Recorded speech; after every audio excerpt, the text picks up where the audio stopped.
Assalamualaikum warahmatullahi wabarakatuh. Perkenalkan, nama saya Nursina Buamuna, mahasiswa semester 4, Fakultas Ekonomi, Program Studi Akuntansi, Universitas Muhammadiyah Maluku Utara. Ya baik, di sini saya mau menjelaskan tentang judul materi, yaitu 1. Model sistem umum dalam perusahaan, 2. Lingkungan perusahaan, 3. Portfolio change. Ya baik, saya akan menjelaskan model sistem umum dalam perusahaan. Model sistem umum dalam perusahaan adalah di mana penyederhanaan objek yang terdiri dari berbagai jenis model yang digunakan oleh perusahaan beserta kegunaan model itu sendiri yang mempengaruhi juga di perusahaan, mempermudah pengertian, komunikasi, dan memperkirakan masa depan. Ya baik, di sini saya mau menjelaskan jenis-jenis model. Terdapat 4 jenis model, yaitu 1. Model fisik adalah penggambaran identitas dalam bentuk 3 dimensi. Model fisik yang digunakan dalam dunia bisnis meliputi 9 market pusat pembelajaran atau prototipe model baru. 2. Model naratif menggambarkan identitasnya secara lisan atau tulisan. Semua komunikasi bisnis adalah naratif, sehingga model naratif merupakan model yang paling populer. Model ini sering digunakan para manajer, namun jarang dikenali sebagai suatu model. 3. Model grafik menggambarkan identitasnya dengan jumlah garis simbol atau bentuk. Model grafik digunakan dalam bisnis untuk komunikasikan informasi banyak laporan tahun perusahaan kepada para pemegang saham. Berisikan grafik-grafik berwarna untuk menyampaikan kondisi keuangan perusahaan. Grafik juga digunakan untuk mengkomunikasikan informasi kepada manajer. 4. Model matematika.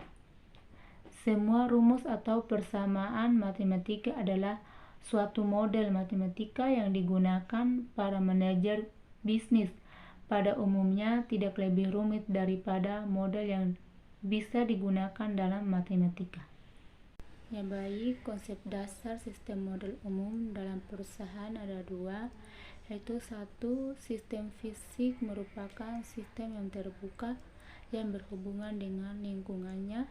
Sering diibaratkan perusahaan mengubah sumber daya input menjadi produk output. 2. Sistem konseptual adalah sistem terbuka yang dapat mengendalikan operasinya sendiri.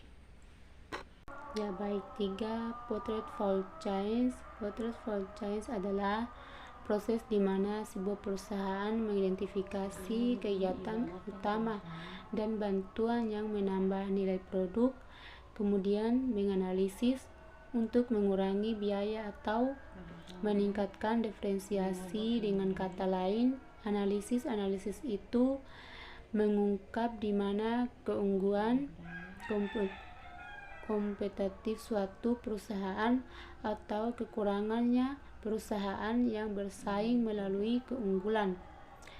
Diferensiasi akan mencoba untuk melakukan kegiatan yang lebih baik dari akan datang. Dilakukan pesaing. Jika pesaing melalui keunggulan biaya, ia akan mencoba melakukan kegiatan internal dengan biaya lebih rendah dari pesaing. Tujuan dan fungsi penerapannya yaitu memudahkan perusahaan untuk penelitian dan mengembangkan terhadap produk mereka, membantu merancang produk sehingga produk berkualitas, proses pemasaran yang lancar, membantu perusahaan dalam proses produksi terutama terkait efisiensi, biaya, dan jumlah produk, meningkatkan peluang pasar dan proses penjualan produk. Baik, portfolio change terdiri dari 5 bagian, yaitu 1. Inbound logistik adalah suatu kegiatan perusahaan yang berkaitan dengan penyimpanan, penerimaan, dan juga menyebarkan produk. 2. Operation adalah suatu kegiatan yang merubah produk bahan baku menjadi produk akhir. 3. Outbound logistics adalah suatu kegiatan perusahaan yang berkaitan dengan menyebarkan produk ataupun jasa kepada pelanggan. 4. Marketing and sales adalah suatu kegiatan yang berkaitan dengan pemasaran dan juga penjualan seperti promosi. 5. Survei adalah suatu kegiatan yang berkaitan dengan menyediakan agar bisa lebih meningkatkan pemeliharaan suatu produk seperti perawatan dan juga pelatihan.